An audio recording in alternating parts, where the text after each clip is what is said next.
Video তো এডিটও করতে পারছি না, শরীর এতটাই খারাপ, তাই নর্মালভাবে পোস্ট করছি।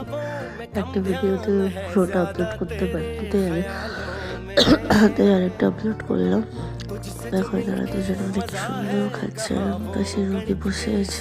আমার জাস্ট চোখ মুখটা দেখো গাইস কতটা খারাপ, মানে ঠান্ডাটা উধুম লেভেলের আমারই লেগেছে। এনাদের তো উধুম মজা, ঠিক আছে। রাত্রি 1টা বাজে গাইস, এনারা আইসক্রিম খাচ্ছে দুজনে মিলে, আর আমি নীরব দর্শকের মতো বসে বসে দেখছি। কি আর করা যাবে, বাইরে বেরিয়ে আমারও আসবে, শরীর আমারও ঠিক হবে, কি আর করা যাবে। তো বলো কেমন আছো? আমি যদিও ভালো না, কি আর করা যাবে, শরীর বিপদ খারাপ। ভিডিও যে এডিট করে পোস্ট করবো সে ক্ষমতাটাও নেই। অনেক ভিডিও পেন্ডিং, মানে গ্যালারিতে পড়ে আছে, বাট এডিট করে পোস্ট করার মতো ক্ষমতা নেই। বাদ দাও। Good night, love you, tata, next video.